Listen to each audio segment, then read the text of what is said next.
नमस्कार। The follow up के इस लाइव में आप तमाम दर्शकों का स्वागत है। मेरा नाम संजय रंजन है और मेरे साथ इस लाइव बातचीत में द फॉलो अप के पॉलिटिकल एडिटर जितेंद्र कुमार और मेरे सहयोगी मनोज पांडे भी मौजूद हैं। निकाय चुनाव को लेकर के प्रचार प्रसार के लिए अब समय काफ़ी कम सा रह गया है।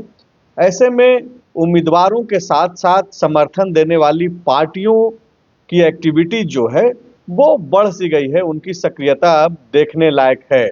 बावजूद इसके जो उत्सुकता मतदाताओं के भीतर होनी चाहिए थी, उस हिसाब से जो है वो चीज़ें दिखाई नहीं पड़ रही है। लगातार हम लोग ग्राउंड पे स्टोरीज के जरिए, पब्लिक रिएक्शंस के जरिए आपको दिखाने, बताने और समझाने का यह प्रयास कर रहे हैं कि दरअसल आपके इलाकों के मुद्दे क्या हैं और उस पे क्या वाकई में बातचीत चल रही है या नहीं चल रही है। हालांकि आज की जो हम लोग बातचीत करेंगे वो सीधा सीधा मतदाताओं के ऊपर यानी कि आपके ऊपर ही सेंट्रिक है। दरअसल एक जो आप पूरा हेडिंग आप देख पा रहे होंगे कि वोट एक और तलबगार दो। दरअसल ये एक गजल जो पंकज उदास का गाया हुआ जो एक गजल है गमे जिंदगी कुछ तो दे मशवरा, उसी के पंक्तियों में से उठाया हुआ एक कुछ लाइनें हैं जिसको हम लोगों ने कोट किया है और यही वजह है कि हमने लिखा है कि वोट एक और तलबगार दो। दरअसल मतदाताओं के भीतर और खास करके जो महागठबंधन के जो वोटर माने जाते हैं परंपरागत तौर पे झारखंड में, खास करके आदिवासी हों, मुसलमान हों या फिर क्रिश्चियन, ये वो वोटर हैं जो पिछले 5-7 साल से 10 साल से खास करके जो एकजुटता इन लोगों में बनी है वो संशय की स्थिति उत्पन्न कर रही है, खास करके इस निकाय चुनाव में।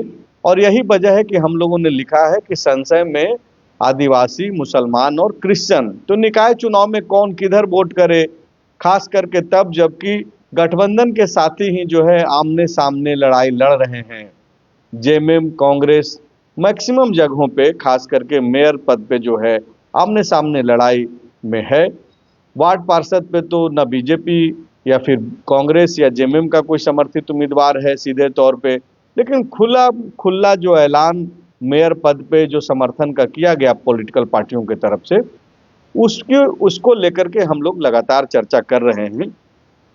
तो क्या संख्या है खास करके इन 9 नगर निगम के इलाकों में, कितने वोटर्स हैं, उन वोटर्स में आदिवासियों की संख्या कितनी है, मुसलमानों की संख्या कितनी है, ईसाइयों की संख्या कितनी है। तो आज हम लोग इस पूरे बातचीत में आपको एक एक करके जो है एक एक नगर निगम इलाकों में आपको ले जाएंगे। रांची से शुरुआत करेंगे और आपको पलामू हो, मेदिनीनगर हो या फिर चास हो, धनबाद हो, गिरिडीह हो या फिर हजारीबाग या देवघर, हर जगह ले जाकर के बताने समझाने की कोशिश करेंगे कि आंकड़े क्या कह रहे हैं।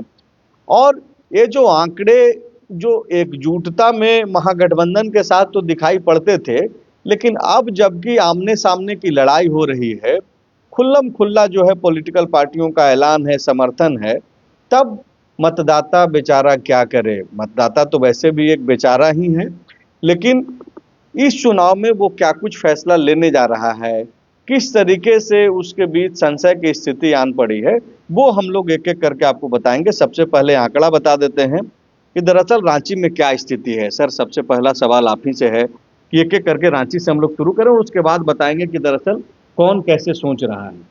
देखिए, रांची का जो मतलब एसटी एससी छोड़कर और कोई आधिकारिक आंकड़ा नहीं है, लेकिन एक अनुमान पर आधारित जो आंकड़ा मतलब सारा अनुमानित ही आंकड़ा एक तरीके से है। हाँ, तो उसमें यहाँ एसटी लगभग 20% है। तो टोटल वोट पहले बताइए। टोटल वोट रांची में 10,27,000 मतदाता है। इसमें नगर निगम इलाके में और इसमें हिंदू मतदाताओं की संख्या लगभग 65% है और मुस्लिम, ईसाई और सरना की जनसंख्या लगभग 35% है। अब इस तीनों में भी मुस्लिम रांची में लगभग 17% है, ईसाई लगभग 8.5% है और सरना आदिवासी जो है वो 9.72% है। मतलब ये रांची नगर निगम की बात रांची नगर निगम की बात कर रहे हैं। इसी तरह अगर हम मानगो चले तो मानगो में कुल मतदाता 1,96,000 है। उसमें हिंदू मतदाताओं की संख्या लगभग 50 से 51% है। एसटी की जनसंख्या लगभग 6.08% है।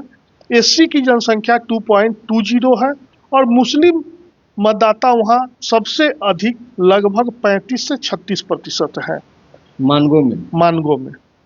ईसाई वहाँ कुछ ईसाई मतदाताओं की संख्या भी है, उनकी 2% के आसपास 2% के आसपास, और ईसाई मतदाता जो है वो भी लगभग 2% के आसपास मानगो में। सिख 2% के आसपास है और 1.88 और क्रिश्चियन भी जो है 1.92 है लगभग उनकी संख्या है।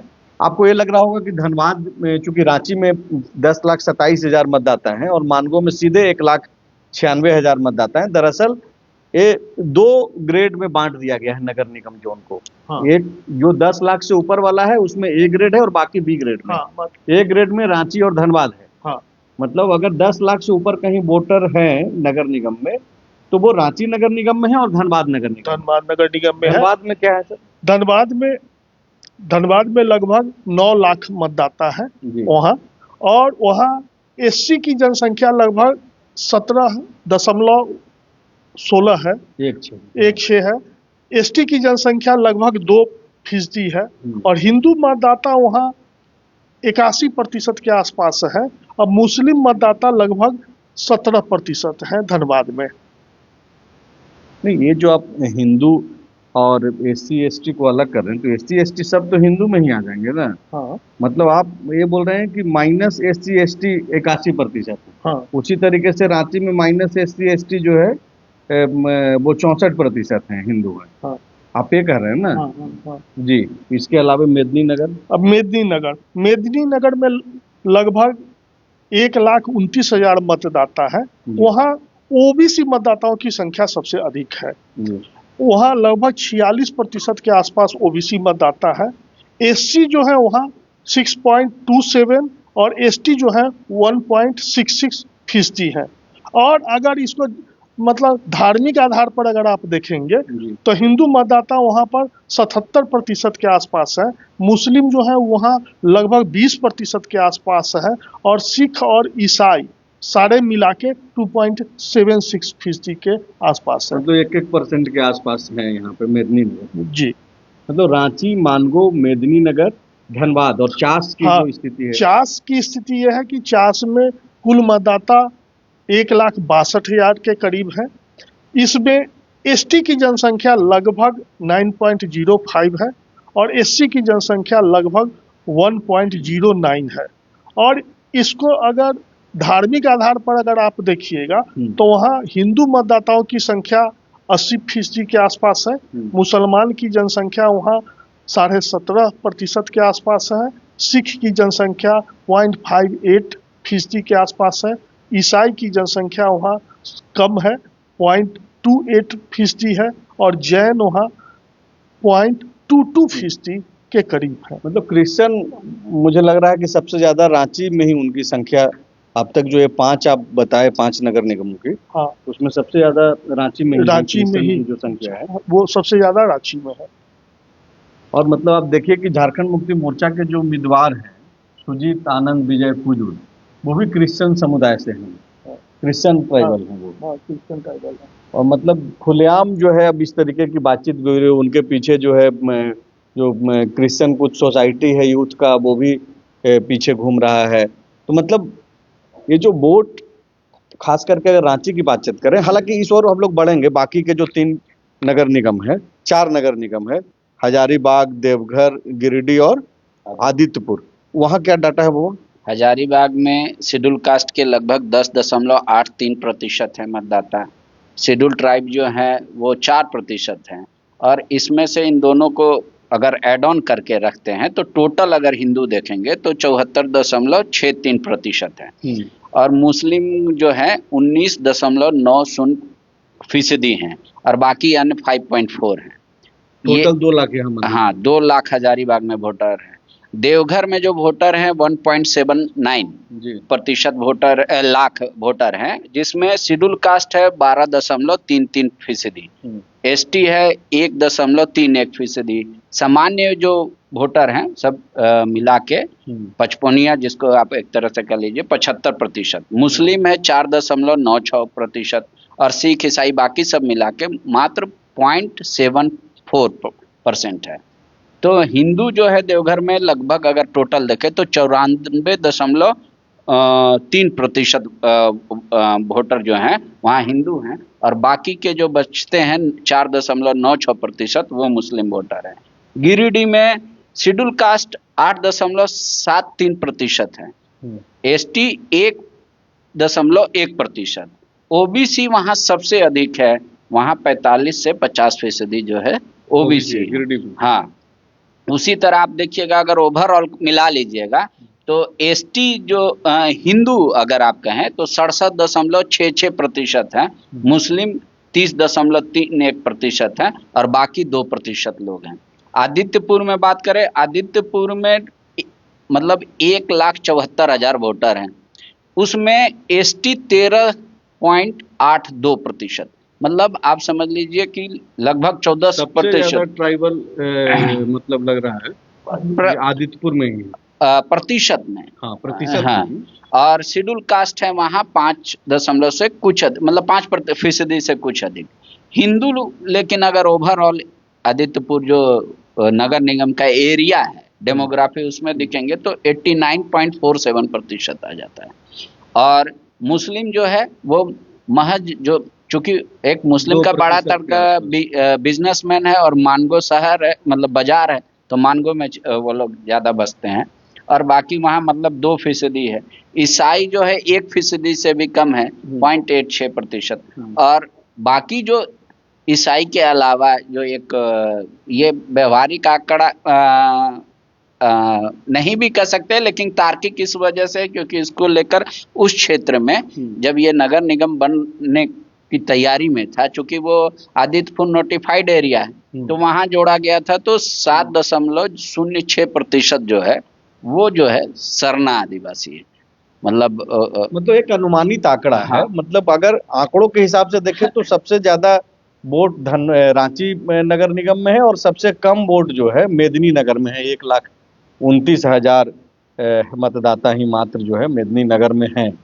तो इस आंकड़ों के लिहाज से तो चीजें आपको हम लोगों ने बताया ही, लेकिन दरअसल खेल अब इससे इतर का है। ये जो मतदाता हैं उनके मन में तरह तरह के सवाल चल रहे हैं। पांडे जी, खास करके ट्राइबल मुस्लिम और क्रिश्चियन के बीच में अगर आप देखें, उन लोगों से बातचीत करें या फिर जो ग्राउंड से जो रिपोर्ट्स आ रही हैं, वो लोग संशय में जरूर दिख रहे हैं, आपस में टकराते हुए दिख रहा है। और अब उन लोगों को लग रहा है कि भाई फैसला क्या करें।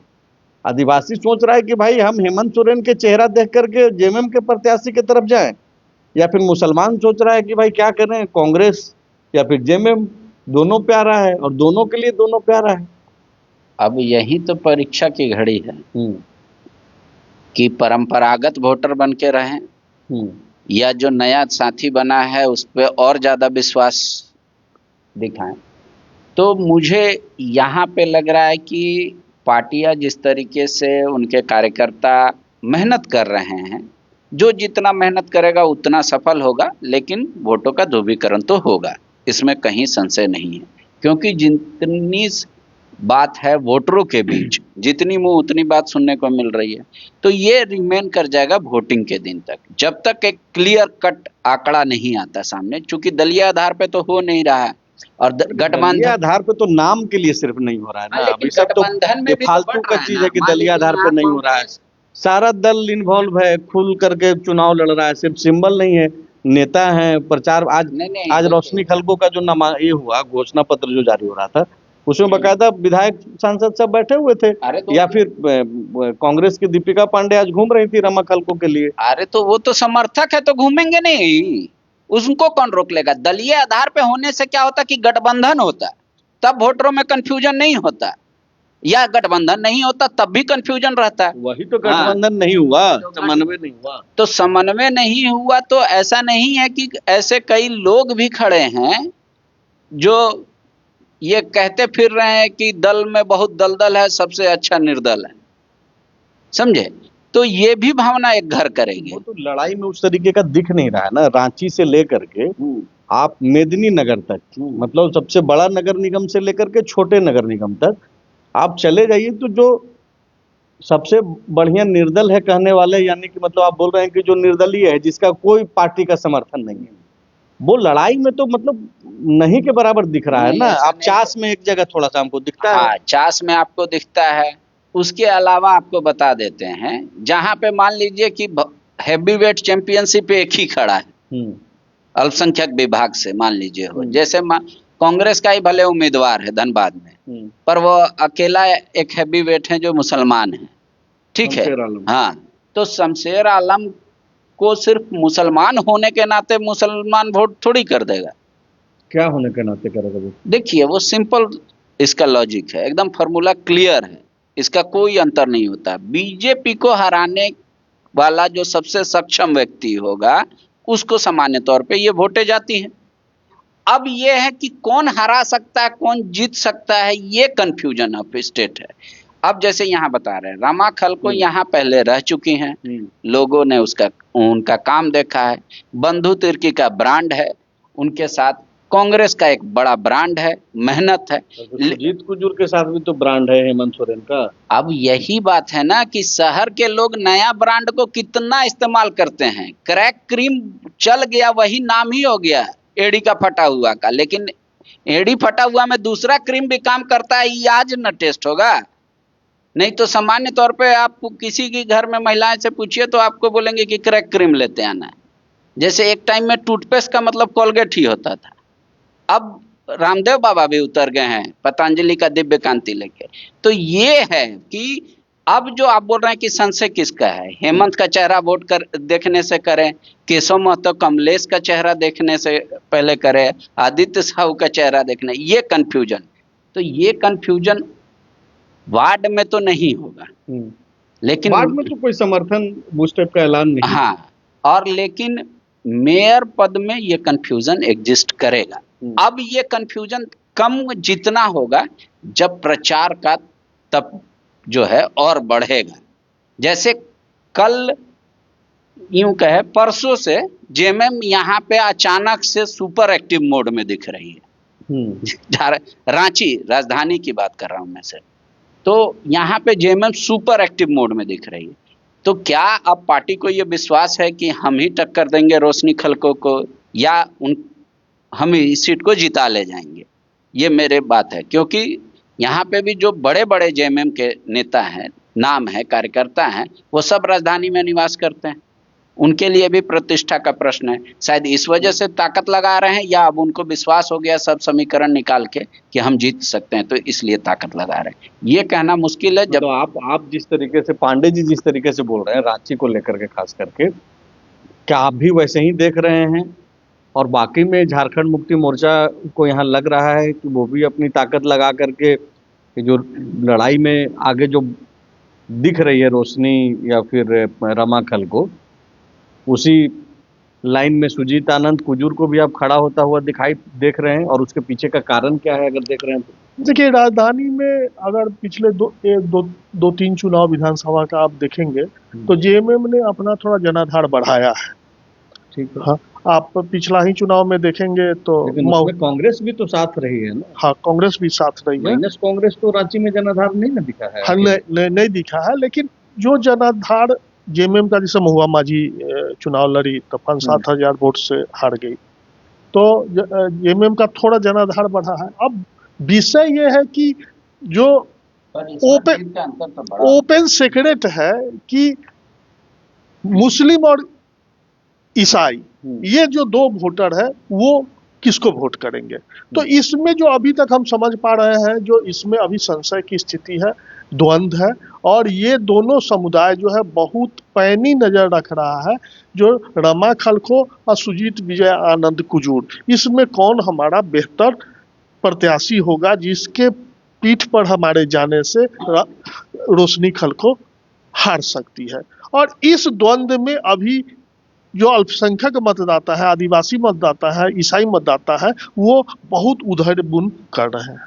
मतलब आप ये बोल रहे हैं सर कि रमा खलको माइनस मुस्लिम माइनस क्रिश्चियन जो दूसरे जो वोटर्स हैं उसको कितना जोड़ पाती है, या फिर सुजीत आनंद कुजूर कितना जोड़ पाते हैं, उसके बाद ही ये लोग डिसाइड करेगा। अभी ये आप बोल रहे हैं कि हाँ अभी हाँ हाँ, बिल्कुल यही, मतलब एक दिखना चाहिए ना, जो मतलब कौन जो रेस का घोड़ा है वो चुनाव जीत सकता है, और जो भाजपा विरोधी मत है मतलब वो, लड़ाई तो यहाँ कहने से कोई गुरेज नहीं होनी चाहिए कि सीधी लड़ाई रोशनी खलको से है। हाँ मजबूती में तो सबसे ज्यादा है। अब उस रोशनी को पीछे करने के लिए या उनसे आगे होने के लिए लड़ाई लड़ रहे हैं बाकी लोग, यही है ना सर? हाँ, मतलब देखिए आज के डेट में चूंकि अब ये सुजीत विजय आनंद कुजूर और रमा खलको के आपस में टकराने से रोशनी का राह तो जरूर थोड़ा सा आसान दिख रहा है, एज दिख रहा है फिलहाल, इसको मतलब कोई है। और जैसे अब ये जो दोनों धड़ा है, मतलब सुजीत विजय आनंद कुजूर और रमा खलको, अब इसके मतदाता अंतिम समय में अगर गोलबंद हो जाते हैं तो फिर परेशानी होगी। लेकिन अगर ये दोनों जो उम्मीदवार हैं इनके जो समर्थक हैं वो आपस में और बंटते चले जाते हैं तो रोशनी की राह और ज्यादा आसान हो जाएगी। एक तो जो आप जवाब दिए सर, वो तो एक मतलब जैसे आप बोलते हैं ना कि ओपन सीक्रेट है। एक तो ये इन दोनों वर्गों का जो वोटिंग नेचर रहा है कि इस पैटर्न पे ये लोग वोट करते हैं, तो वो तो स्पष्ट है कि जो भी बीजेपी को हराने में जो सबसे ज़्यादा ताकतवर या मजबूत दिखेगा उसके साथ ये लोग जाएंगे, चाहे मुस्लिम हो या क्रिश्चियन हो। अब तक का वोटिंग पैटर्न तो यही रहा है। अगर कोई मजबूत विकल्प ओवैसी की पार्टी का नहीं रहा या फिर कोई निर्दलीय नहीं रहा, तो ट्राइबल्स को किधर देख रहे हैं? क्योंकि आदिवासी मतलब हेमंत सोरेन जैसी स्थिति तो झारखंड में है, लेकिन क्या निकाय चुनाव में भी आदिवासी जो हैं, जो कि आप देखिए अगर सरना ट्राइबल्स की बातचीत करें तो 10% के आसपास हैं, और क्रिश्चियन ट्राइबल भी 9% के आसपास है। तो ये किधर जाएंगे? मान लिया कि सिर्फ अगर आदिवासियत के नाम पे भी अगर डिसीजन लेना हो, रमा खलको भी आदिवासी हैं, सरना ट्राइबल ही हैं। देखिए ईसाई मतदाता जो है वो बटेगा, वो अब उसका परसेंटेज क्या होगा, वो कुछ जाएगा सुजीत विजय आनंद कुजूर के पक्ष में और कुछ रमा खलको के पक्ष में। तो मैंने कुछ का क्या होगा, मतलब फासला क्या होगा? फासला जो कुछ ईसाई जो हमारे परिचित है उनका कहना ये है कि ये जो कौम है वो पढ़ा लिखा है, समझदार है, तो विजय समझदार तो सब है, नहीं जैसे लेकिन ये लोग मतलब अपना ये करते हैं कि भाई हम लोग बहुत सोच समझ के वोट करते हैं। नहीं, एसटी को जब लेंगे तो उसमें सरना और ईसाई को जब लेंगे तो ईसाई उसमें थोड़ा ज्यादा समझदार है। ये ऐसा वो लोग मानते हैं। हाँ, मानते हैं। और उनका जो चर्च है वो बहुत प्रभावी स्पोक्समैन भी है। जो चर्च वहाँ से जो डायरेक्शन देता है उसको बहुत अधिक फॉलो किया जाता है। तो इस कारण से क्या है कि ईसाई मतदाता तो बटेंगे, लेकिन उसमें एक बड़ा भाग जो है अब तक जो दिख रहा है वो रमा खलको के साथ है। मतलब क्रिश्चियन होने के बावजूद जो है सुजीत आनंद कुजूर के पास सारे क्रिश्चियन का वोट चला जाए ऐसा दिखाई नहीं पड़ रहा है। नहीं, बिल्कुल नहीं दिखाई पड़ रहा है। जो सूचना है, जो जानकारी है, जो चर्चा है, जो चर्च भी कई अलग अलग हैं, ईसाई संस्थाएं भी अलग अलग हैं, तो 17-18 प्रमुख संस्थाएं हैं, उसमें मतलब बंटवारा हो रहा है। कुछ मतलब उसका परसेंटेज कम है वो विजय आनंद कुजूर के साथ है, और एक बड़ा जो बड़ी संस्था मतलब अधिकतर संस्थाएं जो है वो रमा खलको के साथ जा रही है। अब तक है इस तरीके की बातचीत हो रही है। आप क्या देख पा रहे हैं पांडे जी, आप अगर मतलब पूरे चुनाव पे नजर रख रहे हैं? नहीं तो ये तो जितेंद्र सर ने रोटी को एक ही तरफ से सेक दिया है, मैं पलट देता हूँ। अब थोड़ी बताइए। अब ये है कि चर्चा ये चल रही है कि डबल इंजन ज्यादा फायदेमंद होगा, समझे? ये तो एक अलग लाइन है। हाँ, कि भाई निगम में चूंकि डबल इंजन तो प्रधानमंत्री मोदी जी का ही नारा। हाँ, तो यहाँ भी अब डबल इंजन का स्लोगन दिया जा रहा है माइक में अनाउंसमेंट के साथ कि डबल इंजन हमेशा बेहतर रहता है, सेफ्टी और टिकाऊ पर। डबल इंजन में कौन मतलब ये करेगा? हाँ। क्या जेएमएम का डबल इंजन कि कांग्रेस का डबल इंजन? जो जैसे समझ ले, प्रभु जाकी रही भावना जैसी कौन प्रभु दे रहा में। है नाराई? जेएमएम दे रहा है, हाँ, कांग्रेस दे रही है? दोनों दे रही है अपने हिसाब से, जहां जिसको भा जाए उसी अनुसार से। एक ये देखा जा रहा है। दूसरा अच्छा, ये, दर्शक हमसे एक बार आग्रह कर ले रहे हैं, और आग्रह ये है कि आप ये रांची नगर निगम को लेकर के जो हमारी बातचीत हो रही है, आप इसको बाकी जगहों पे भी वैसे ही आप जोड़ करके देखिए, हूबहू स्थिति है। थोड़ा बहुत अगर फेरबदल है, नहीं हम लोग लेकिन एक एक नहीं, मैं उसको जाएंगे। हाँ जाएंगे, चूंकि यहाँ सबसे ज्यादा वोटर है उनके, तो इसलिए इस पे समय ज्यादा दे रहे हैं। अब देखिए, ये सिर्फ एक इशू नहीं है, इशू ये है कि इन तीनों के अलावा भी कई लोग यहाँ खड़े हैं। चूंकि एसटी रिजर्व सीट है, सारे एसटी हैं। अब जो जो वार्ड में जो मजबूत है वो मेयर पद के लिए खड़ा है, वो भी काटेगा वोट। लेकिन रांची या शहरी मतदाता वोट कम करते हैं।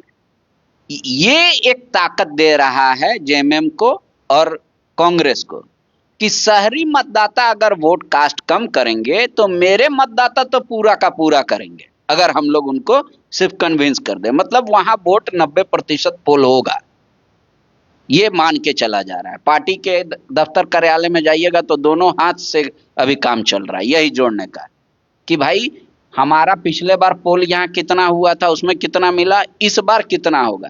तो ये लोग मान रहे हैं कि जिस बूथ पे मतलब मुस्लिम वोटर हैं या क्रिश्चियन वोटर हैं, ट्राइबल वोटर हैं, वो तो एक मुश्त वोट करेंगे। बीजेपी इसको भी समीकरण में ले, वो वोट करेंगे, ये तो जरूर सुनिश्चित हाँ। वो कर रहे हैं। अब एक मुश्त किधर जाएंगे, नहीं, नहीं, बांटेंगे जेएमएम मतलब कांग्रेस वो में? नहीं, मतलब बीजेपी उनका को भी कुछ वोट पोलिंग मिलेगा। परसेंटेज ज्यादा रहेगा।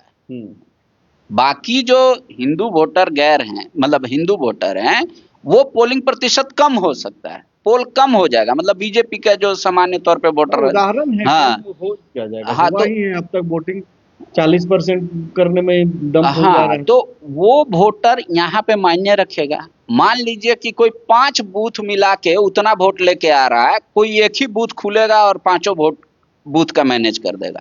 तो अब देखा जा रहा है कि बाकी जो उम्मीदवार हैं वो कहाँ कहाँ भारी है। मान लीजिए कोई लेवाडी में भारी है, तो उस पे अभी तक काम चल रहा है कि भाई तुम हमारा पक्ष में रहो, तुम जीतने रहो, नाचने के लिए हो। वैसे उनको समझाने का कोशिश किया जा रहा है। तो हर जगह का वोटर का देखा जा रहा है। दूसरी बात है कि जो ट्रस्टेड फेस है वो सबसे ज्यादा मायने रखता है। ट्रस्टेड फेस में यहाँ रामा खलको के साथ शिल्पी है, बंधु तिर्की है। शहरी वोटर चूंकि बाकी लोग ट्रस्ट और किसी पे नहीं करते हैं। अब रहा बात थोड़ा बहुत, तो वो वोट रहा महुआ के पास, ठीक है, ट्रस्ट के नाम पे फेस में। लेकिन जेएमएम कांग्रेस के नाम पे, हाँ जो भी आप कहिए, लेकिन खिजरी, कांके, हटिया, ठीक है, ये सब भी हटिया से मजैना सहदेव लगे हुए हैं रमन खलको को। हाँ, तो ये देखिए, एक रहा कि अपने लिए मेहनत करना और दूसरे के लिए मेहनत करता दिखना, अंतर होता है। इस बात को समझिए। कांग्रेस के ही कुछ विधायकों पे ये आरोप चस्पा हो रहा है कि रामा खलको के लिए उतनी ताकत नहीं लगा रहे हैं जितने उनके पास है। 80 किलो का वेट तो वो एक हाथ से उठाते थे, अभी दोनों हाथ लगा के 40 किलो का वेट उठा रहे हैं। ये सब भी बात आ रहा है। राजेश कच्छप पे लग रहा है। हाँ। राजेश कच्छप के ऊपर बोला जा रहा है। मैं नाम नहीं लेना चाहता क्योंकि उसका कोई ये सामान्य डिस्कोर्स का बात है, तो फिर क्या नहीं, मैं सामान्य बात गॉसिप को मीडिया का टॉपिक नहीं बनाता दिख रहा है, उनके हाँ, लोग लगे हुए हैं। तो ठीक है। तो अब जब ये मैटर करेगा, अब ये लोग कितना घुस पाएंगे। अब जैसे है कि बंगाली वोटर, झारखंड रांची राजधानी में बंगाली वोटर का एक अपना महत्व है। तो आज सुप्रियोदा चढ़ गए ओपन जीप पे, घूम रहे हैं। बांग्ला सांस्कृतिक कार्यक्रम से लेकर और तमाम जो बंग समुदाय के लोग हैं उनमें उनको परिचय की जरूरत नहीं है, ठीक है। रही बात महुआ, महुआ भी बांग्ला भाषी हैं, तो वो सिर्फ अपने आप को एक वार्ड तक सीमित कर ली हैं बेटे के चक्कर में, या पूरा राजधानी घूम रही हैं? नहीं, उनको तो अपने बेटे को डिप्टी मेयर बनाना है। अरे तो पार्टी तो उम्मीद क्या रखे कि आप कांके भी घूमिए, हटिया भी घूमिए, खिजरी भी घूमिए और रांची पूरा विधानसभा घूमिए। अब सिर्फ एक वार्ड 10 नंबर में घूमिएगा तो नहीं मजा आएगा ना पार्टी को, तो पार्टी उस पर भी देख रही होगी। तो इसी तरीके से पर ये आखिरी तक जाते जाते भले ये जो कंफ्यूजन का लेवल है वो घटेगा, लेकिन कंफ्यूजन एग्जिस्ट करेगा, इसमें कहीं दो राय नहीं।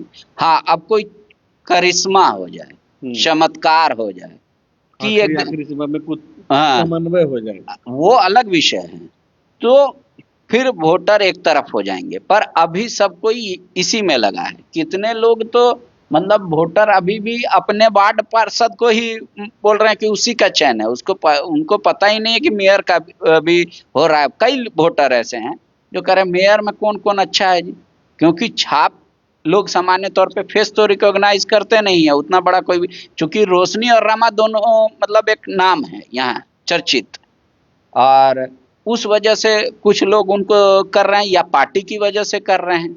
अब लेकिन एक है कि एक लड़ाकू उम्मीदवार, जैसे आपने चास का जिक्र किया, तो भोलू पासवान अभी किसी से नहीं है, लेकिन वो वहां पे रह चुके हैं मेयर, तो वो रिकॉग्नाइज्ड फेस हैं, क्योंकि मेयर भी रह चुके हैं इसलिए भी रिकॉग्नाइज है, हाँ लोकप्रिय हैं। हाँ, तो अब वहां क्या है कि अगर उनको इस बार निर्दलीय देख रहा है, उनका कोई उस तरीके का गैर सेकुलर वाला फेस भी नहीं है, तो हो सकता है कि वहां चास के मुस्लिम और क्रिश्चियन वोटर भोलू के साथ चले जाए।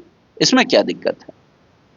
तो कांग्रेस का तो कैंडिडेट है, कांग्रेस का कैंडिडेट होने के बावजूद कांग्रेस का कैंडिडेट अगर मजबूत नहीं दिखेगा बीजेपी के टीम में, तो वहां एक तरफा चला जा सकता है। ये आप बात को समझिए, जहां क्लियर विजन है वहां तो कोई दिक्कत नहीं है, जहां फॉग है वहीं दिक्कत है। राजधानी रांची में फॉग है, धनबाद में फॉग है। धनबाद में क्या देख पा रहे हैं सर? देखिए, धनबाद में तो वहाँ भाजपा तो आपस में बुरी तरह टकरा ही गई है।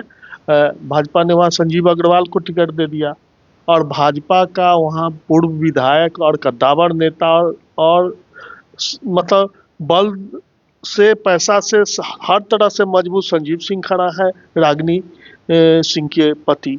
तो भाजपा तो वहाँ बुरी तरह हम जो देख पा रहे हैं जो टकरा रही है। अब उनके जो शेखर अग्रवाल हैं वो भी भाजपा से ही झामुमो गए। हाँ, तो वो लोग ये भी बोल रहे हैं कि बीजेपी का ऐसा नहीं है कि कुछ लोगों को तो वो अब तक जोड़ करके रखे हुए हैं। नहीं, जिस कम्युनिटी से आते हैं उनमें उनका कुछ तो प्रभाव, उस कम्युनिटी का मतदाता तो उनके साथ कुछ तो रहेंगे ही। अब भाजपा के जो उनके समर्थक रहे हैं वो भी पूर्व मेयर रहे हैं, तो मेयर रहने के कारण जो अपना एक जनाधार कुछ बनाया होगा वो है। और उनको एक विश्वास ये है कि जो जेएमएम के जो वोटर हैं धनबाद के इलाके में, जो आदिवासी हैं खास करके, और क्रिश्चियन है, मुस्लिम है, मतलब जो जेएमएम को वोट करता है उसका एक जंग हमको मिलेगा। अब उस बीच में जो शमशेर आलम की बात हो रही है, तो शमशेर आलम अल्पसंख्यक है, मुस्लिम है, और अगर उनको मुस्लिम मतदाताओं के अलावा कांग्रेस के परंपरागत वोट और कुछ टाइम भी बहुत शानदार वोट उन्होंने हासिल किया था। हाँ, तो इसीलिए बोल रहे हैं कि मुस्लिम और कांग्रेस का जो परंपरागत वोट है, और उसके अलावा अगर कुछ और मत उसमें जुड़ते हैं, तो वहाँ जो स्थिति दिख रही है कि वहाँ त्रिकोणीय चतुष्कोणीय संघर्ष की स्थिति बन रही है, जिसमें कौन बाजी मार ले जाएगा अभी थोड़ा वहाँ का पता। कांग्रेस वहाँ कमजोर नहीं है।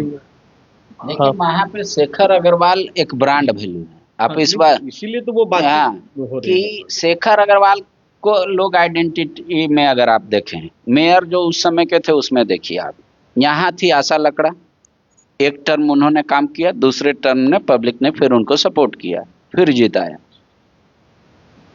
आशा लकड़ा के बारे में क्या एक सामान्य धारणा है? लड़ाकू महिला है, लड़ती है, बात को समझती है, अधिकारी को हावी नहीं होने देती है। शेखर अग्रवाल में भी यही था, लेकिन शेखर अग्रवाल में बर्दाश्त था रघुवर दास का। शेखर अग्रवाल ऐसे व्यक्ति थे जो खुलेआम मतलब सीओ तीओ को बोलते थे कि ये होना चाहिए, अब रास्ता निकालिए, हमको एक्सक्यूज मत दीजिए, ठीक है। तो ये कई बार देखा गया, लेकिन जहां पे उनको लगता था कि मैंने कोई ऐसा डिसीजन दे दिया है जो एंटी कॉन्स्टिट्यूशनल है, तो उसके बाद वो एपोलॉजी भी जाहिर करते थे। दूसरी बात है कि वो थोड़ा सा सामान्य तौर पे ये माना जाता था कि भ्रष्टाचार जो है हल्का कम है उनके रीजन में, ये माना गया था। ठीक है, तो वो कट टू कट और लोग उनके पास जाते थे तो ये मान के चलते थे कि जो इनसे संभव है काम उसमें लेट लतीफ नहीं होगा। तो ये जो एक ब्रांड लेकर चले तो उसका उनको लाभ मिलेगा। अब क्या है कि वहां मुस्लिम जो वोटर हैं वो ये सिर्फ उनके दिमाग में चला जाएगा कि शेखर अग्रवाल हिंदू का एक अच्छा वोट चंक लेके आ रहे हैं या बीजेपी का अच्छा वोट चंक लेके आ रहे हैं, तब तो फिर मुस्लिम मतदाता शमशेर आलम को कहेंगे कि वेट एंड वॉच। ठीक है, तो वो फिर आप उसी नैरेटिव पे जा रहे हैं कि भाई जिधर लगेगा कि बीजेपी पहलवान मजबूत। लेकिन सर अब लाइव लंबा भी हो रहा है, हम लोग जो आज का जो सब्जेक्ट रखे उसमें हालांकि बहुत सारी चीजें जुड़ गई। मतलब मैं ये समझना चाह रहा हूँ कि ट्राइबल्स जो पिछले 8-10 वर्षों में जो हेमंत सोरेन से एकदम सीधा जुड़ाव महसूस कर लिया है, अपने आप को सीधा जोड़ करके देख रहा है, चाहे वो सरना आदिवासी हो या फिर क्रिश्चियन आदिवासी हो। कुछ मतलब अपवाद ही है, मतलब कि बीजेपी की तरफ जो है वोट जा रहा है ट्राइबल्स का, लेकिन ना के बराबर की स्थिति है। उसके लिए बहुत प्रयास बीजेपी कर रही है। जेल से लौटने के बाद हेमंत सोरेन के साथ वो जुड़ाव और गहरा मतलब प्रतीत हुआ और उसका रिजल्ट में भी चीजें देखने को मिली। मैं ये समझना चाह रहा था आज कि क्या आदिवासी समाज जो है क्या मतलब इतना फ्री महसूस कर रहा है इस चुनाव में कि उस जुड़ाव में होने के बावजूद जो है, चूंकि अब रमाखल को भी एक विकल्प है, कांग्रेस की ही है, गठबंधन के ही साथी है और आदिवासी समाज से ही है। मतलब ऐसा कोई मतलब फिक्स टाइप का दिख रहा है आपको कि नहीं, मतलब कोई भी प्रयास हो आदिवासी तो हेमंत सोरेन के नाम पर सुजीत आनंद विजय कुजूर के साथ चला जाएगा, ये आप देख, ऐसा तो मतलब एकदम नहीं ना हो रहा है? क्या नहीं देखिए रांची, और अगर फ्री है, अगर इतना फ्री है अभी समाज, तो इसका क्या फ्यूचर है आप? नहीं देखिए इसको दो तरह से देखना होगा।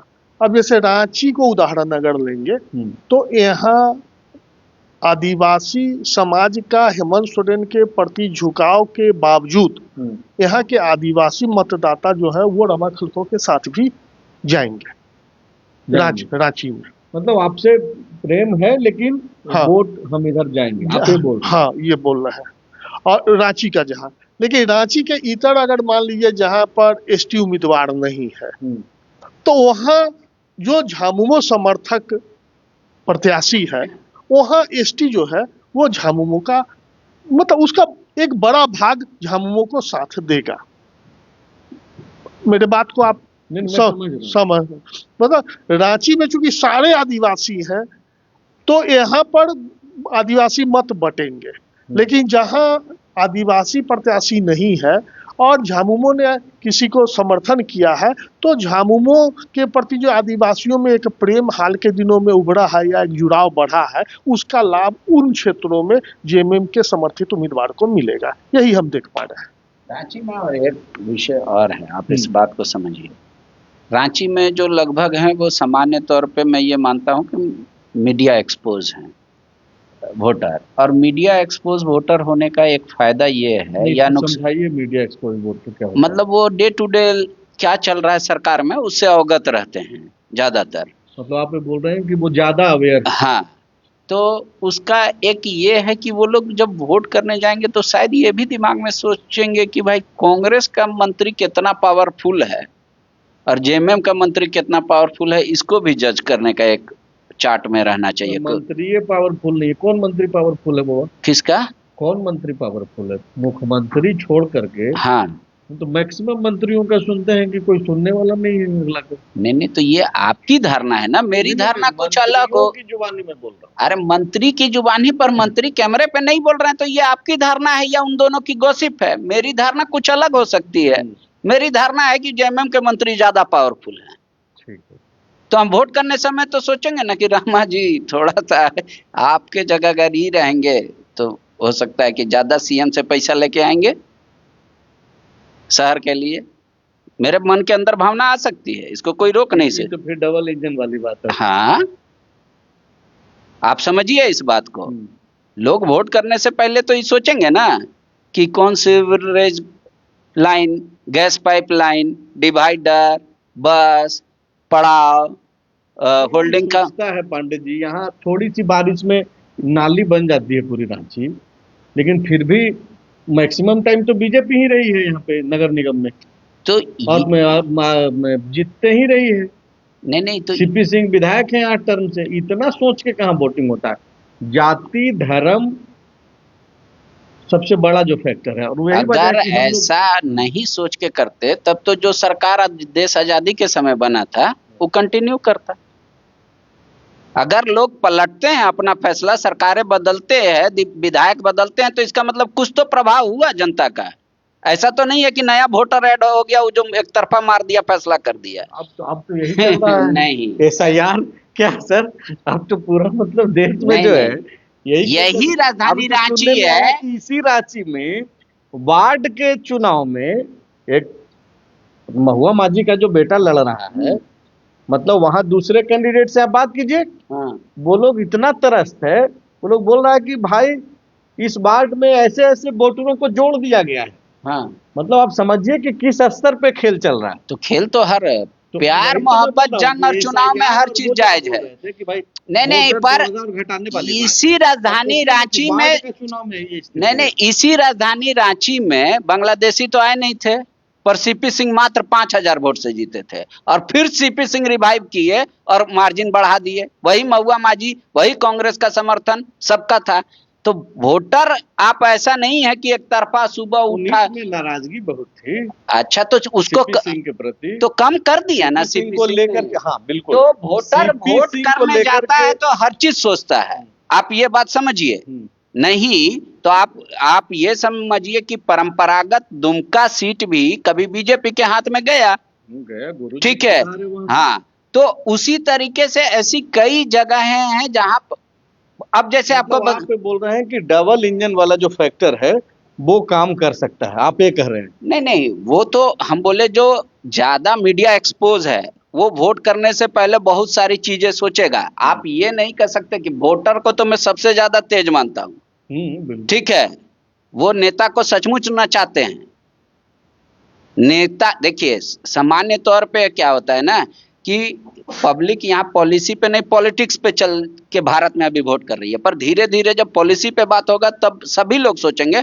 पर कुछ एक लोग जो फ्लोटिंग वोटर होते हैं वो सोचते हैं और उसी से परिवर्तन होता है। तो आप फ्लोटिंग वोटर पे ही हाँ, सोच रहे हैं कि भाई देखिए एक चीज जो है ना, जो आप बाबा बोल रहे थे, जो रांची के मतदाता जो है ना उनको पता है, जो एक सांप नाथ है तो दूसरा नागनाथ है। वो तो हर हाँ यहाँ पर रमा खलखो भी मेयर रह चुकी है तो रांची स्वर्ग नहीं बना, और आज भले रोशनी खलखो है लेकिन उन्हीं की बहन आशा लकड़ा भी रही तो रांची स्वर्ग नहीं। सांसद इनका है। हाँ, सीपी सिंह अपने नगर विकास मंत्री रहे, एक ड्रेनेज सीवरेज नहीं सुधरा। तो ये सब चीजें हैं, लेकिन अब पब्लिक को उसी में चुनना है। और एक जो सबसे बड़ा इस चुनाव में अब तक का जो स्थिति हम देख रहे हैं पब्लिक के बीच में, तो नयापन में तो जेएमएम ही है। फिर नहीं, नयापन में क्या है, मुख्यमंत्री स्वयं नगर विकास मंत्री थे, और मुख्यमंत्री 2-3 चीज जो बात माइक में बोला जा रहा है, फ्लाईओवर बार बार बोला जा रहा है, फ्लाईओवर बनाए, हाँ, और अभी 6 पाइपलाइन में है, बनाएंगे, हाँ, बहुत सारी चीजें। हाँ सर, आप कंटिन्यू कीजिए। तो एक जो सबसे बड़ा जो अभी तक का जो हर्डल देख रहे हैं मतदाता के बीच में, मतदाता अभी तक इन प्रमुख प्रत्याशियों के चुनाव चिन्ह को नहीं समझ पा रही है, जो किसका क्या चुनाव चिन्ह है। ये सबसे बड़ा ये बहुत बड़ा कंफ्यूजन है, और इसको लेके प्रत्याशी भी बहुत चिंतित है। और अब हाल में आप देख रहे हैं मतदाता भी अब कुछ चिंतित होने लगे हैं, क्योंकि उनको वोट देना है तो जानना चाहते हैं। जो इसमें एक सलाह देना चाहूंगा, राज्य निर्वाचन आयोग को जितने वोटर हैं, जैसे बीएलओ पहुंचाता है ना पर्चा, उसके साथ एक बाकायदा लिस्ट पहुंचाना चाहिए कि आपके वार्ड में ये वार्ड पार्षद है, फोटो और नाम। ऐसा प्रावधान है? नहीं कर सकते, बीएलओ पर्ची तो पहुंचाते हैं, लेकिन अब पूरा लिस्ट की बात तो प्रावधान। चलिए, शुक्रिया आप लोग इस लाइव का हिस्सा बने। हम लोग कोशिश कर रहे हैं कि आप तक जो निकाय चुनाव से संबंधित जो चीज़ें चल रही हैं, जो घट रही हैं, वो आपको हम लोग अपडेट कराते रहें। तो फॉलोअप के साथ आप बने रहिए। रोज़ाना हम लोग जो है हर नगर निकाय से, नगर निगम से, नगर परिषद, जो पंचायत के जो कैंडिडेट हैं, उनका उनकी जो बातचीत है वो रख रहे हैं आपके समक्ष। वहाँ की जो समस्याएं हैं वो भी आप तक पहुँचाने का काम कर रहे हैं। तो अब तक आप इस लाइन में बने रहें, इसके लिए आपका शुक्रिया।